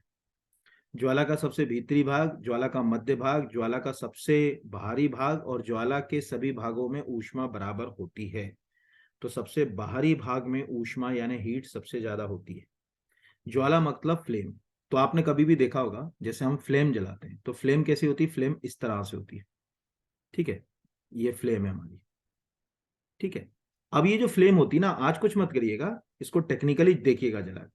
फ्लेम की खासियत होती है कि जब हम फ्लेम मतलब आग जला दी आपने, तो जिस हिस्से को ऑक्सीजन सबसे ज्यादा मिलेगी, ऑक्सीजन किस हिस्से को मिलेगी, बाहरी भाग को मिलेगी। तो सपोज ये यहाँ पे देखिए, सपोज मान के चलिए ऑक्सीजन मिली, तो ये सबसे बाहरी भाग जो है ना, ऑक्सीजन के पर्याप्त मात्रा में मिलने के कारण ये कैसा जलेगा, ब्लू शेडेड जलेगा। यहाँ पर पर्याप्त O2 है, ठीक है, पूरा दहन हो रहा है इसका, मतलब पूरा के पूरा जो है वो दहन होगा। ऊष्मा क्या होगी, सबसे ज्यादा होगी, ये ध्यान रखें। तो जहां, जैसे आप सोचो, लकड़ी कुछ मत करो, लकड़ी जलाते समय बहुत तेजी से जब हम फूकते हैं ना, तो उतना हिस्सा नीला हो जाता है। ध्यान से देखिए, घर में गैस चालू करते हो, नीली क्यों दिखती है, नीचे कभी गैस को उठा के देखो, पूरा एक पाइप खाली खुला रहता है, वहां से ऑक्सीजन जाने का रास्ता रहता है। जहां तक कि आप देखोगे कि वो जो गैस बत्ती वाले पहले स्टोव होते थे, जिसमें चारों तरफ खूब सारे छेद होते थे, उनके कारण वो कैसा चलता था स्टोव, वो बिल्कुल जो है वो नीली लो से जलता था। ये सबसे बाहरी भाग होगा। ये आज आप अपनी माचिस की तीली जलाकर भी जो है वो फील कर सकते हो ये, ठीक है। फिर इसके बाद वाला जो भाग होता है अंदर, जस्ट इसके अंदर वाला, वहां पर कंबंशन पार्शली होता है। ये वाला जो भाग होता है, यहां पर कंबंशन कैसा होगा, पार्शली होगा। यानी ऑक्सीजन मिलेगी तो, पर 50-50 मिलेगी, ठीक है। यानी यहां पर इसके कारण इसकी हीट वैल्यू, ऊष्मा की मान इससे क्या होगी, कम होगी। और जो सबसे अंदर का भाग होता है ना, आज माचिस देखिएगा, जिसको हम लोग बोलते थे गांव में पहले कि गुल आ गया, वो काला होता है। यहां जल ही नहीं रहा वो हिस्सा। तो माचिस की तीली का देखिएगा, ध्यान से जलाइएगा, ध्यान से देखेंगे तो सबसे अंदर का भाग में कालापन होता है। यहाँ हीट जो है वो, ये ब्लैक शेडेड जो है वो, अगर कहा जाए क्षेत्र में, ऊष्मा सबसे कम होती है। प्लस दूसरा, इसके अंदर जो है वो कंबंशन यानी दहन हो ही नहीं रहा है, या जल ही नहीं पा रहा है ये ठीक से। तो ये इसीलिए इसीलिए पहले के जमाने में हमें याद है कि हम छोटे छोटे थे तो दुर्गा जी के समय हमारे यहाँ ज्योत जलती थी 24 घंटे। तुम्हारे पापा बोलते थे अरे इसमें गुल हटाते रहा करो, ठीक है। तो जोत में से आपने भी देखा, गुल उसमें बीच वाले हिस्से में कालापन है, तो गुल वो बढ़ ना जाए, जिससे वो बुझ ना जाए, वो गुल को बीच बीच में हटाते रहते थे, तो जोत बढ़िया जलती रहती थी। तो इस तरह से हमें ये समझ पड़ा कि अगर हम ऑक्सीजन को, तो क्या होता है, ऐसे याद रखो कि वो जो बत्ती जलाते हैं ना अपन दिए में, अब कई लोग क्या करते हैं, ऐसे रगड़ के ऐसे दबा दू के बत्ती जो है वो बना लेते हैं, वो दिया सही से जलेगा ही नहीं। अरे क्यों जलेगा, उसको प्राप्त ऑक्सीजन तो जाने का रास्ता दो, ठीक है। यहाँ पर जाने का तुम रास्ते ही नहीं दे रहे हो।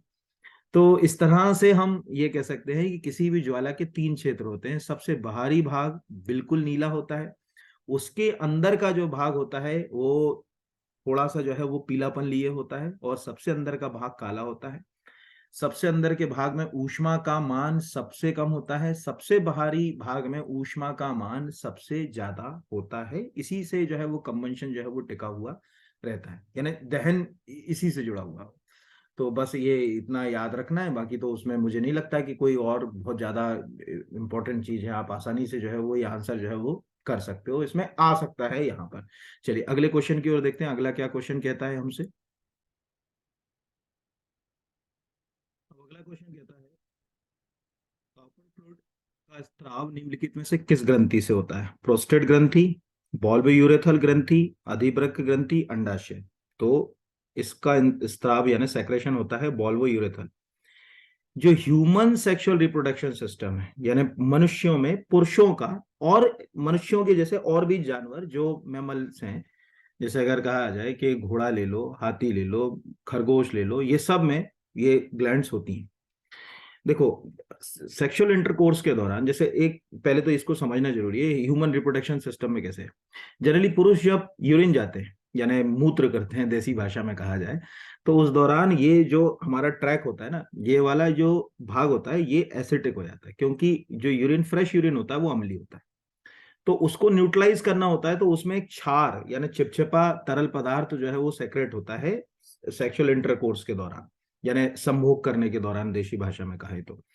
उस समय जो फ्लूइड निकलता है उसको बोलते हैं, ठीक है, काउपर फ्लूइड।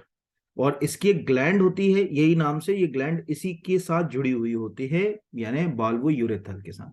ये क्या करती है, उस हिस्से से एक तरल जो है वो बाहर निकालती है। उससे क्या होता है कि वो ट्रैक जो होता है उसको वो न्यूट्रलाइज करता है, यानी ये पहले तो ये फ्लूइड जो है वो नेचर में कैसा होगा, ये क्षारीय होगा, जिससे कि वो जो उस ट्रैक के अंदर जो यूरिन, कुछ यूरिन तो रह ही जाएगा, तो उस यूरिन के एसिडिक यानी अम्लीय प्रभाव को खत्म करेगा। दूसरा, अगर कहा जाए कि स्खलन जब होगा, मतलब वीर्य जब बाहर निकलेगा शरीर से, तो वीर्य के निकलने के दौरान उस मार्ग को बहुत ज्यादा स्मूथी बनाने के लिए, मतलब उसके अंदर के आसानी से वीर्य बाहर निकल जाए शरीर से, उसके लिए ये ग्लैंड जो है वो काम करती है। और ये सभी मेल जो है वो अगर कहा जाए मतलब रिप्रोडक्शन सिस्टम का एक मेन पार्ट है। तो कोई पूछ सकता है कि आपको कि जो काउपर फ्रूट है या बॉल्वो यूरेथल ग्लैंड जो है वो कहाँ पाई जाती है, तो ये हमारे टेस्टिस के जस्ट ऊपर के हिस्से की ओर यहाँ पर अगर कहा जाए, यानी पुरुषों में मेल सेक्सुअल जो है वो, आप इंटरनेट पे टाइप करिए मेल सेक्सुअल रिप्रोडक्शन सिस्टम और एंटर मारिए, तो उसमें आपको बॉल्वो यूरेथल और काउपर ग्लैंड दोनों जो है मिल जाएगी। प्रोस्टेट ऐसे भी याद रखिएगा, ये प्रोस्टेट फीमेल्स में नहीं होती, यानी महिलाओं के अंदर ये ग्लैंड नहीं पाई जाएगी। ठीक है, तो इस तरह से हम इसको आसानी से याद रख सकते हैं। 3 काम है स्खलन के दौरान वीर्य को आसानी से निकलने के लिए देना, संभोग या सेक्सुअल इंटरकोर्स के दौरान एक तरल चिपचिपा पदार्थ लिक्विडी फ्लूइड को जो है वो का सेक्रेशन करना, यूरिन के बाद जो इस ट्रैक में जो है वो मतलब जो उसका प्रभाव था अम्लीय, उसको न्यूट्रलाइज करने के लिए क्षारीय पदार्थ के रूप में इसका सेक्रेशन होता है। ये एक याद रखना, बस इतना अपने लिए काम का है। आता है ये क्वेश्चन, हेल्दी क्वेश्चन। अब पूछ रहा है निम्नलिखित में से कौन सा एक प्राकृतिक संसूचक नहीं है, यानी नेचुरल इंडिकेटर नहीं है। चाइना रोज यानी गुड़हल का फूल तो देखा होगा, दुर्गा जी पे चलता नौ दुर्गा में, वो उसको चाइना रोज बोलते हैं अंग्रेजी में, गुड़हल। दूसरा है हल्दी, तीसरा है लिटमस और चौथा है फिनोप्थिलीन। तो आंसर जो है वो है फिनोप्थिलीन नहीं है, चाइना रोज है। अब ये नेचुरल इंडिकेटर होता है क्या, ये समझो। नेचुरल इंडिकेटर का मतलब है कि कोई ऐसी प्राकृतिक चीज जिससे हमें ये पता चले कि वो चीज अम्ल है कि क्षार है। तो अगर गुड़हल का फूल लो, आप उसको सुखा लो, एक गुड़हल का फूल ले लो, ऐसा गुड़हल का फूल होता है ना, अब इस गुड़हल के फूल को सुखा लो और इसको किसी एसिड में डाल दो, तो जैसे ही एसिड में डालोगे तो ये गुलाबी सा कलर बनाएगा। ठीक है, गुलाबी, जिसको अपन जनरली जो पिंक नहीं होता उसको मेजेंटा बोलते हैं, मेजेंटा कलर में तब्दील हो जाता है, डार्क, बहुत डार्क सा गुलाबी कलर। यानी अगर कोई भी आपके पास लिक्विड है या कोई भी मटेरियल है जिसमें आपने वो गुड़हल का फूल डुबाया और उसका कलर जो है वो मेजेंटा हो गया, तो आप मानो कि वो उसकी नेचर क्या है, अम्लीय है। ये ध्यान रखिएगा। और उसको अगर डुबाने के बाद वो चीज हरी हो जाए, ठीक है, जैसे मान के चलिए मेरे पास एक ग्लास में कुछ केमिकल है और कहा जाए कि आप बताओगे साहब ये एसिड है कि बेस है, तो मैं घर से बाहर गया, गुड़हल का फूल लाया कोई सूखा हुआ, उसको डुबाया और मैंने देखा हरा हो गया, मैंने कहा भैया ये तो क्षार है यार। उसने कहा कैसे, क्योंकि गुड़हल जो है वो क्षार के संपर्क में आने में हरा कलर बनाएगा। सेम घर पे कर सकते हो हल्दी का। आज कुछ नहीं करना है, क्लास के बाद कोई भी एक खराब कपड़ा लो, थोड़ी सी हल्दी उसके ऊपर घोल के डाल दो, उसका कलर कैसा हो जाएगा, पीला। लेकिन जैसे ही उसको कपड़े धोने के साबुन या डिटर्जेंट के संपर्क में लाओगे वो लाल हो जाएगी। यानी हल्दी की खासियत, डिटर्जेंट हमेशा होता है क्षार यानी बेस, हल्दी क्षार के संपर्क में आने पर लाल हो जाती है। ये दूसरा सबसे कॉमन इंडिकेटर हो गया। अगर उसको फिर से धो लोगे और कपड़े को सुखा दोगे तो क्षार हट गया, वो फिर पीली हो जाएगी। तो कई बार ये होता है कि शादी पार्टी में खाना खा के आए, कपड़ा के ऊपर जो है वो खाना गिर गया, तो जब उसको धोते हैं तो वो लाल हो जाता है, उस समय लगता है अरे खून जैसा दिख रहा है, और जब सूखता है वो वापस पीला हो जाता है। यानी ये हल्दी का गुण है यहाँ पर। लिटमस हमेशा जो है वो याद रखिएगा, लिटमस लाइकेन से प्राप्त किया जाता है। ठीक है, कोई पूछेगा कि किससे मिलता है लिटमस, तो लाइकेन से।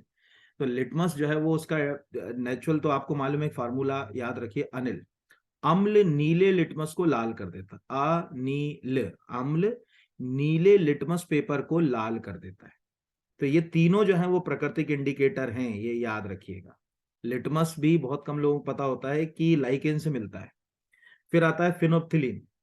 फिनोप्थिलीन जब तुम्हारी नौकरी लग जाएगी तो खतरनाक चीज है फिनोप्थिलीन। फिनोप्थिलीन एग्जैक्टली एक ऐसा केमिकल होता है कि जिसकी सबसे बड़ी खासियत होती है कि ये एसिड और बेस में, जब इसको आप फिनोप्थिलीन को बेस के संपर्क में लाते हो, बेस यानी क्षार के संपर्क में, तो ये गुलाबी हो जाता है। तो भ्रष्टाचार या करप्शन में जो इन्वॉल्व रहते हैं उनको पकड़ने के लिए यही करते हैं, वो नोटों के ऊपर क्या करते हैं, लोकायुक्त वाले फिनोप्थिलीन लगा देते हैं पाउडर उसका, और जिसको देते हैं उसको जब गिरफ्तार करते हैं तो एक क्षार में उसका हाथ डुबाते हैं, यानी फिनोप्थिलीन के अंदर उसका जो है वो हाथ डुबाते हैं, और जैसे ही वो हाथ उसके अंदर जाएगा तो वो गुलाबी हो जाता है। तो रंगे हाथों पकड़ना। तो फिनोप्थिलीन एग्जैक्टली एक केमिकल है, क्षार के संपर्क में आने पर फिनोप्थिलीन हमेशा याद रखिएगा गुलाबी होगा। ठीक है, ये कोई पूछे। और एक आखिरी और होता है इसी तरह का केमिकल, रासायनिक होता है, उसको बोलते हैं मिथाइल ऑरेंज। ठीक है, यहां लिख दे रहा हूं मिथाइल ऑरेंज, ये भी याद रखिए। मिथाइल ऑरेंज की खासियत होती है कि अगर उसको आप अम्ल के संपर्क में ले आओगे, जैसे नींबू के रस के संपर्क में ले आओगे, तो मिथाइल ऑरेंज लाल हो जाएगा। और अगर कोई क्षार के संपर्क में ले आओगे, जैसे डिटर्जेंट में मिथाइल ऑरेंज को डाल दोगे, तो वो पीला हो जाएगा। ठीक है, ये ध्यान रखिएगा। अम्ल में यानी एसिड में लाल होगा, क्षार यानी बेस में पीला होगा। ये भी आपको याद रखना। ये दोनों केमिकल हैं, ये तीनों प्राकृतिक हैं, ये याद रखिएगा। एग्जाम पॉइंट ऑफ व्यू के लिए प्रश्न पूछा जा सकता है। तो अब आपको समझ पड़ गया होगा कि क्या है। निम्नलिखित में से कौन सी एक भेड़ की प्रजाति नहीं है जिससे ऊन प्राप्त किया जाता है? ये भी बहुत कॉमन साइंस का क्वेश्चन है। नेचुरल फाइबर, प्राकृतिक रेसे जो हमको मिलते हैं, जैसे सिल्क, सिल्क बर्म यानी जो रेशम के कीट होते हैं उनसे हम सिल्क प्राप्त करते हैं। जितने बाल मिल रहे हैं हमको फाइबर, वो सब नेचुरल हैं जनरली। जो यहाँ पर अगर कहा जाए, जैसे इंसान के बाल भी नेचुरल फाइबर का एग्जाम्पल है। तो कई भेड़ों की किस्में होती हैं जिनका ऊन उपयोग में लाया जाता है। बाखरबाल एक भेड़ की किस्म है, पाटनबाड़ी एक भेड़ की किस्म है, रामपुर बुशायर एक भेड़ की किस्म है, ये बकरी की किस्म। ठीक है, और ये जो है वो पश्मीना है। ये पश्मीना बकरी जो है वो जम्मू कश्मीर और उसके आसपास के क्षेत्र में पाई जाती है। हिमाचल में इसी की एक जोड़ीदार मिलती है, इसको गद्दी बकरी बोलते हैं। तो पश्मीना शॉल, आप इंटरनेट पर टाइप करिए पश्मीना शॉल या पश्मीना गॉड टाइप करिए तो मिल जाएगी। तो ये तो याद रखिए ना। तो इन सबसे क्या मिलेगा? इन सबसे हमको मिलेंगे प्राकृतिक रेशे, है ना, प्राकृतिक रेशे। तो प्राकृतिक रेशे कई तरह के हो गए ना। जैसे अगर कहा जाए, बाल अपने आप में प्राकृतिक रेशे हो गए, ऊन अपने आप में प्राकृतिक रेशे हो गया। ठीक है, रेशम अपने आप में प्राकृतिक रेशा हो गया, जूट जो है वो प्राकृतिक रेशा हो गया, कपास जो है वो अपने आप में एक प्राकृतिक रेशा हो गया। हर वो चीज, ये सब जो है वो मेस्टा जो है होता है, वो प्राकृत जो है वो एक प्राकृतिक रेशा हो गया। कोकोनट क्वायर, ठीक है, जो नारियल की बूच होती है, कोई पूछेगा, वो भी एक जो है वो अगर कहा जाए कि प्राकृतिक रेशा हो गया। ये सब नेचुरल फाइबर है जो हम डे टू डे लाइफ में जो है वो इस्तेमाल करते हैं। ठीक है, ये भी एक प्रश्न अपने को पता होना चाहिए। तो पश्मीना बकरी की किस्म है, बाकी सीन जो है वो यहाँ पे। अब निम्नलिखित में से किस एक में द्विलिंगी पुष्प होते हैं? सरसों, पपीता, ककड़ी, मक्का। तो आंसर जो है वो इसका है सरसों। अब द्विलिंगी का क्या मतलब है? देखो, दो तरह के जो है वो फ्लावर्स पाए जाते हैं। पहला जो फ्लावर होता है वो होता है यूनिसेक्सुलर और दूसरा होता है बायसेक्सुलर। देखो, यूनिसेक्सुलर का मतलब क्या है? यूनिसेक्सुअल का क्या मतलब हुआ? यूनिसेक्सुअल मतलब उसमें केवल और केवल एक जो है वो अगर कहा जाए पार्ट होगा, या तो उसके अंदर मेल होगा या उसके अंदर फीमेल पार्ट होगा, उसको यूनिसेक्सुलर कहेंगे। कैसे याद रखेंगे? एक लिंगी पुष्प, जितने बड़े बड़े पौधे, मतलब देखो ये तो तुक्का है लेकिन फिर भी याद रखो, जितने बड़े बड़े तुमने फूल फल देखे होंगे, उन सब में एक लिंगी पुष्प होते हैं। जैसे सपोज कद्दू ले लो, जिसको अपन पंपकिन बोलते हैं, वो एक लिंगी है। ककड़ी ले लो, उसमें जो है वो एक लिंगी है। पपैया यानी पपीता ले लो, उसमें एक लिंगी है। कुकुम्बर जो है, जो ककड़ी है, वो एक लिंगी है ना। और क्या हो सकते हैं, और भी बहुत सारे इसी तरह के। मक्का जो है वो एक लिंगी, ये सब जो है वो एक लिंगी। जबकि वो छोटे छोटे बंच में जो फ्लावर्स होते हैं, जैसे अगर कहा जाए सनफ्लावर ले लो, मस्टर्ड ले लो, ट्यूलिप ले लो, गुलाब ले लो, इन सब में जो है वो कैसे फ्लावर्स हैं? बाइसेक्सुअल। तो अब देखो कितने सारे हैं, वो तो बताना बहुत कठिन है।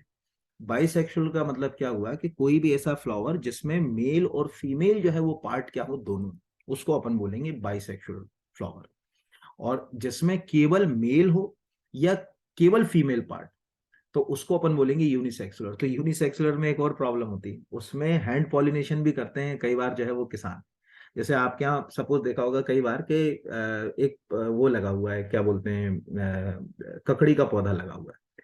अब उसमें फूल तो आ रहा है लेकिन वो ककड़ी में तब्दील नहीं हो रहा है। क्यों? क्योंकि वो फूल पता चले वो मेल फूल है। अब वो फीमेल के संपर्क में नहीं आएगा, तो उसमें जो है वो फर्टिलाइजेशन कैसे होगा?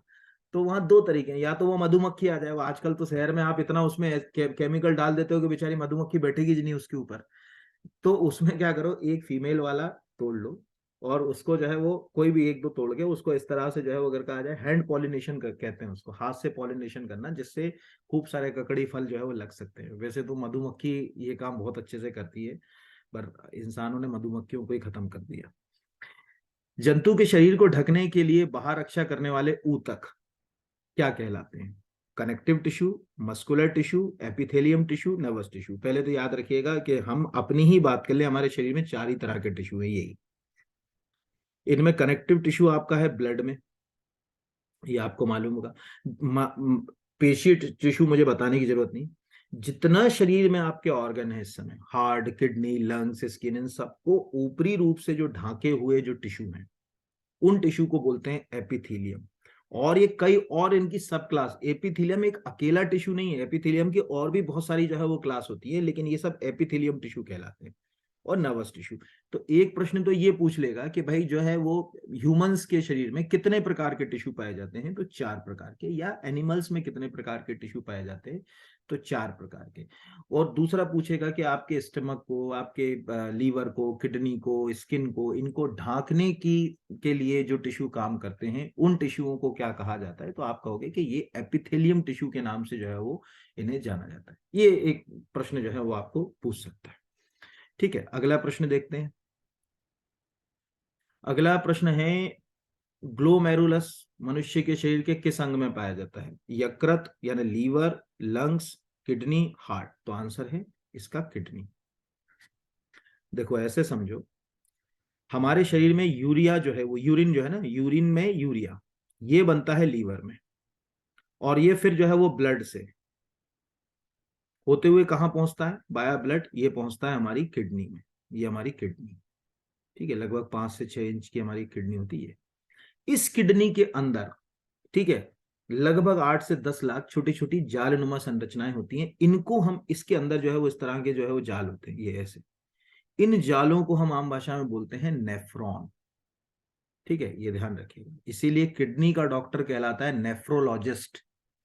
ठीक है, कोई पूछे किडनी का डॉक्टर क्या कहलाता है? नेफ्रोलॉजिस्ट। इन हर एक नेफ्रॉन के अंदर एक ऐसा स्ट्रक्चर होता है, ऐसा इस तरह का स्ट्रक्चर होता है। इसको बोलते हैं बोमन कैप्सूल, है ना। इस स्ट्रक्चर का क्या नाम है? बोमन कैप्सूल ये कहा जाता है। हिंदी भी कोई नाम नहीं, यही रहेगा।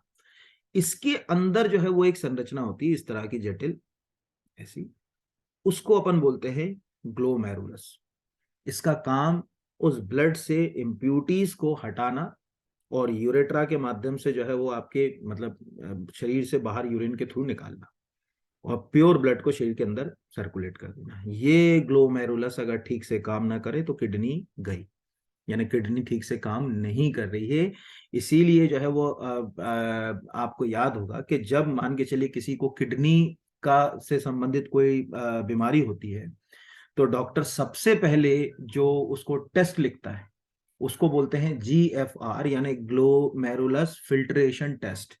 ठीक है, GFR कहा जाता है, ग्लोमेरुलस फिल्ट्रेशन टेस्ट, यानी आपका ग्लोमेरुलस कितना ब्लड को फिल्टर कर रहा है, कम कर रहा है कि ज्यादा कर रहा है। और उससे हमारे शरीर में खास तरह के केमिकल को, मतलब पदार्थ को स्टडी किया जाता है, कैरेटिनिन। उसके लेवल को देखा जाता है कि भाई ये ज्यादा तो नहीं बढ़ रहा। मतलब आप ये दे, मतलब इसमें कभी डॉक्टर बनने की कोशिश नहीं करनी, ये डॉक्टर ही करे तो ज्यादा अच्छा है। बट ये एक प्रकार का ब्लड टेस्ट है। कोई पूछेगा GFR का संबंध किससे? किडनी के फंक्शन को चेक करने से। इसका फिल्ट्रेशन, फिल्ट्रेशन तो समझते हो ना, मतलब साफ करना, वो रेट बताएगा, तो ग्लोमेरुलस का फिल्ट्रेशन रेट बताएगा। और उससे हम डॉक्टर कहता अच्छा आपका ग्लोमेरुलस फिल्ट्रेशन रेट बिगड़ गया, मतलब आपकी किडनी के ऊपर असर पड़ रहा है, या किडनी ठीक से काम नहीं कर रही है, या ऐसे और भी जो इश्यूज हो सकते हैं वो अपने को पता इससे चल जाते हैं।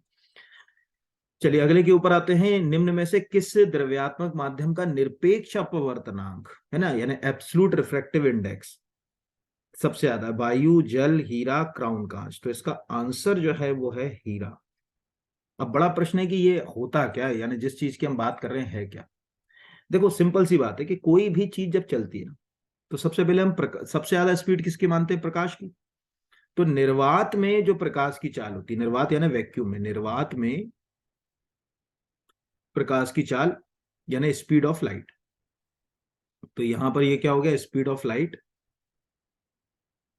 In vacuum.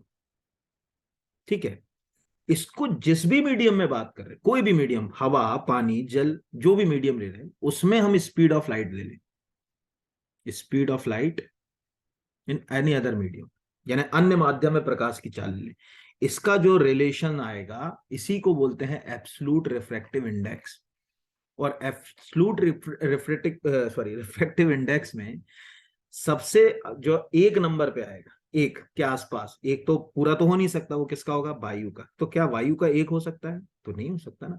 या निर्वात में जो चाल होगी क्या वायु में वही चाल हो जाएगी, तो थोड़ा सा अंतर आता है। तो जैसे अगर कहा जाए अंतर कितना आता, तो 1.0003 के आसपास वो रहता है। धीरे धीरे जैसे जैसे आप बढ़ोगे पानी से, मतलब हवा से पानी की ओर और अन्य चीजों की ओर, तो ये जो है वो इंडेक्स की वैल्यू बढ़ती जाएगी। और हमारे आसपास की चीजों में सबसे ज्यादा ये इंडेक्स वैल्यू है डायमंड की, 2.42। ये याद रखिएगा। और यही जो है वो निरपेक्ष अपवर्तनांक के कारण जो है वो डायमंड टोटल इंटरनल रिफ्लेक्शन, ये किसी अलग लेक्चर में मैं पूरा बताऊंगा, पूर्ण आंतरिक परावर्तन का एक अच्छा उदाहरण बताता है। सिंपल सी लॉजिक अभी क्या समझे, आप वैक्यूम में चले गए, वैक्यूम में सपोज प्रकाश की चाल क्या है, 3 × 10⁸ मीटर पर सेकेंड, या आप उसको लिख सकते हो 3 लाख किलोमीटर पर सेकेंड। अब सपोज मान के चलिए किसी दूसरे मीडियम में 2 लाख किलोमीटर पर सेकेंड है, तो 3 लाख किलोमीटर, ये हो गई 3 lakh kilometre upon 2 lakh kilometre, इसको भाग देकर वहां आप निकाल सकते हैं। तो हो सकता है कि आपसे प्रश्न पूछ ले कि किसी माध्यम में प्रकाश की चाल 3 लाख किलोमीटर, मतलब निर्वात में प्रकाश की चाल 3 लाख किलोमीटर पर सेकेंड है, और किसी दूसरे माध्यम में उसकी चाल 2,75,000 किलोमीटर पर सेकेंड है। तो ये हो गया वैक्यूम में, दूसरे माध्यम में कितना हो गया, 2,75,000 किलोमीटर पर सेकेंड। तो इसका जो रेशो आएगा, यानी जो इसको काटा पीटी करोगे आप, इसको अपन बोलेंगे उस माध्यम का एब्सोल्यूट रिफ्रैक्टिव इंडेक्स, यानी अपवर्तनांक। ये एक बेसिक अपने को जो है वो पता होना चाहिए, ये कभी कोई पूछ ले तो ये याद रखिएगा। अगला है, निम्नलिखित में से किस मधुमक्खी का जीवन काल सबसे अधिक होता है, worker bee, queen bee, drone bee, या सबका जीवन काल एक समान होता है, तो आंसर है क्वीन बी। देखो मधुमक्खी का जो छत्ता होता है ना, आज से याद रखना, उसमें तीन ही तरह की मधुमक्खियां होती हैं। एक होती हैं, दो होती हैं फीमेल, और एक होती है मेल। रानी मधुमक्खी का काम, एक एक छत्ते में केवल एक रानी मधुमक्खी होगी, ठीक है, जो एक छत्ता होगा उसमें एक ही होगी, इसका काम केवल होता है एग यानी अंडे देना, और ये कोई काम नहीं करती, ये रानी ही है, और इसका जीवन सबसे ज्यादा लंबा होता है। वर्कर भी फीमेल होती हैं, कई सारे फूलों पे जाएंगी, वहां से जो है वो पराग चूसेंगी और लाकर जो है वो जो शहद तैयार कर रही हैं, ये वर्कर भी है, ये फीमेल हनी भी होती हैं, याद रखिएगा। इनका काम केवल और केवल जो है वो अगर कहा जाए ये। तीसरी नर मधुमक्खी या ड्रोन, इसका ये केवल और केवल उसके सेक्स, मतलब अगर कहा जाए मतलब इसका कोई काम नहीं होता, ये मैटिंग करने के लिए इस्तेमाल होता है, यानी अगर कहा जाए उसके साथ संपर्क के लिए। जैसे ही नर मधुमक्खी मधुमक्खी के संपर्क में आती है ना, मतलब जो क्वीन बी है उसके संपर्क में आता है, और जो मेट की प्रोसेस होती है, उसके बाद जो है वो उसकी मृत्यु हो जाती है। मतलब देसी भाषा में कहे कि उसके साथ उसने क्या बोलते हैं, संभोग किया और उसके बाद वो बेचारा मर जाता है। नर जो है वो हनी बी की लाइफ इसी पे टिकी है, जब तक जीवित रहेगा, जब तक कि वो ये काम ना करे। तो इस तरह से एक जो मधुमक्खी का छत्ता होता है ना, उसमें तीन ही मधुमक्खियां होती हैं, ये आज से आपसे कोई पूछे तो याद रखिएगा। और कोई पूछे वर्कर भी क्या होंगी, मेल होंगी कि फीमेल होंगी, हमेशा फीमेल ही होंगी, हमेशा, ठीक है, ये ध्यान रखिएगा। उसमें कभी भी मेल जो है वो छत्ते पे वहां जाकर फूल फूल पे जाके जो है वो शहद इकट्ठे करने का काम जो है वो इनका नहीं है। तो ये एक एक आइडियल जो है वो अगर कहा जाए आपसे पूछा जा सकता है, जहां पर ये मतलब एक तो बेसिक है यहाँ पर कि, और इसके अलावा अगर कहा जाए हनी बी के प्रकार, तो हनी बी के और भी बहुत सारे प्रकार होते हैं, तो वो वाला प्रश्न तो एक अलग सा लगे, वो कभी किसी दूसरे लेक्चर में होगा तो मैं आपको करा दूंगा। बट अभी एक आइडियल केसेस में मैंने आपको ये जो है वो बता दिया। फिर गैसीय ईंधन जो कि हम इस्तेमाल करते हैं, उनमें आपसे पूछा गया है कि भाई कौन सा सही सुमेलित नहीं है। वाटर गैस, कार्बन मोनोऑक्साइड और हाइड्रोजन से ही वाटर गैस बनती है, सिंपल सी लॉजिक है। घर पे बना लो, अंगारे ले लो, अंगारे के ऊपर पानी छिड़क दो, पानी छिड़क दोगे तो एक सफेद सा धुआं उठता है, तो कार्बन मोनोऑक्साइड सफेद से ही दिखता है और हाइड्रोजन निकलेगी, ये वाटर गैस है। देसी बनाने का तरीका बता रहा हूँ। दूसरा है वायु अंगारा, यानी इसको जो है वो कार मतलब प्रोड्यूसर गैस के नाम से ज्यादा जानते हैं, तो कार्बन मोनोऑक्साइड और जो है वो नाइट्रोजन, ये भी बिल्कुल सही है। कोल गैस, कोल गैस में कभी भी कार्बन डाइऑक्साइड, ऐसे भी किसी गैस में कार्बन डाइऑक्साइड नहीं होती। कोल बैक गैस में हाइड्रोजन होगा, कार्बन डाइऑक्साइड नहीं होगी, कार्बन मोनोऑक्साइड होगी और मीथेन होगी, यानी गलत कौन सा हो गया, ये हो गया। और एलपीजी जो है वो अगर कहा जाए, उसमें प्रोपेन और ब्यूटेन, जनरली जो घर में आपका गैस सिलेंडर है उसमें प्रोपेन और ब्यूटेन जो है वो अगर कहा जाए पाएगा। इस तरह से ये अपने को मतलब पता होना चाहिए कि हमारे जो है डेली लाइफ में जो इस्तेमाल होने वाले मतलब केमिकल्स हैं उसमें क्या क्या है। तो water gas, producer gas, coal gas और एलपीजी। अच्छा, अभी खत्म करते समय एक और चीज बता दें, एलपीजी की कोई गंध नहीं होती, ऑर्डरलेस है ये, ठीक है। कभी कोई पूछेगा क्या एलपीजी में प्रोपेन ब्यूटेन की कोई गंध होती है या स्मेल होती है, आंसर इज नो। ये इस स्मेल नहीं होती, लेकिन ये बहुत ही हाईली फ्लेमेबल होती हैं। चूंकि वो बहुत ज्यादा फ्लेमेबल हैं, इसीलिए जब हम एलपीजी का सिलेंडर आपके घर भेजते हैं तो उसमें केमिकल मिला देते हैं जिसको अपन बोलते हैं मारकैप्टन। ठीक है, ये ध्यान रखिएगा। इस केमिकल से, ये जो केमिकल दिख रहा है, इस केमिकल से उसको जो घर में गैस की जो बास कहते हैं ना, गैस की गंध आ रही है, वो इसी केमिकल के कारण आ रही है। तो ये अलग से मिलाया गया केमिकल है जो उसको एक जो है वो गंध जो है वो देता है, जिससे हम फील करते हैं कि हाँ यार ये मतलब अगर कहा जाए घर में कहीं गैस रिस रही है। इतना याद रखिएगा। तो ये आज का टॉपिक हो गया। मुझे लगता है कि आपको कोई डाउट नहीं होगा जितने प्रश्न बताए हैं। और चैनल को जरूर सब्सक्राइब कीजिए, मैसेज जरूर कीजिए। इसमें नीचे जो है वो आप मतलब जो कमेंट लिखते हैं वो मुझे बहुत अच्छा लगता है कि आपके कमेंट हमेशा आ सका। सबको धन्यवाद है कि आप बहुत सकारात्मक कमेंट करते हैं।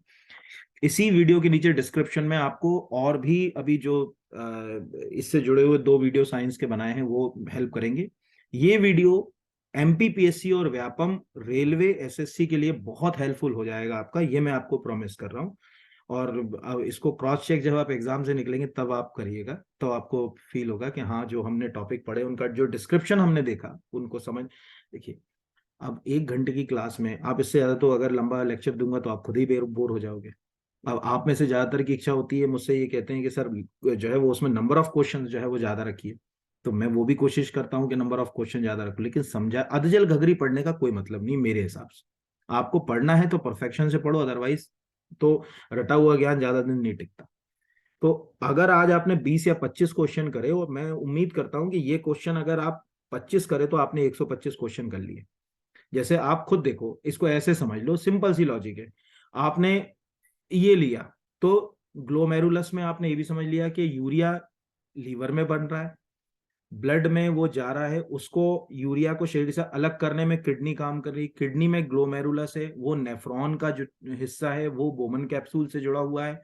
वो जितना तेजी से फिल्ट्रेशन करेगा उसको ग्लोमेरुलस फिल्ट्रेशन रेट कहेंगे, जिससे शरीर में कैरेटेनिन जो है उसका स्तर तय तय होगा कि भैया कितना जो है वो आपके ब्लड में वो लेवल है। उससे हमारी किडनी की हेल्थ का पता चलेगा। कितने सारे क्वेश्चन आपके एक साथ तैयार हो। तो ऐसे अगर हम तैयार करें तो काफी हमको जो है वो एग्जाम में हेल्प मिलती है। सभी को बहुत बहुत धन्यवाद। आपके फ्रेंड्स को भी हमारा चैनल जरूर आप बोलें। और अगर आप में से कोई एमपीपीएससी व्यापम के लिए तो अभी मेरे पास कोई भी बैच नहीं है। एमपीपीएससी का अगर कोई आप में से फाउंडेशन बैच रिकॉर्डेड या अभी जो लाइव चल रहा है वो ज्वाइन करना चाहता है, टेस्ट सीरीज ज्वाइन करना चाहता है, तो आप मुझे संपर्क कर सकते हैं। और मैं आपको प्रॉमिस कर रहा हूँ एक लेक्चर मेरा आप ऑनलाइन जो चलता है एमपीपीएससी का बैच, उसमें एक लेक्चर आपको मैं लाइव जिस दिन कहेंगे आप, अगर आपको इंटरेस्टेड है तो करके देखिए। आपको फील होगा कि आप सही दिशा में जो पढ़ाई होती है वो क्या होती है। ठीक है, और टेस्ट सीरीज भी है। तो नंबर नीचे दिख ही रहा है आपको स्क्रीन के ऊपर, इसके लास्ट में डिस्क्रिप्शन में भी लगा दूंगा। अगर कोई भी इंटरेस्टेड है तो प्लीज मुझे कॉल कीजिए, तो मैं आपकी शायद कुछ अच्छी हेल्प कर सकूं। बहुत बहुत धन्यवाद आप सभी को।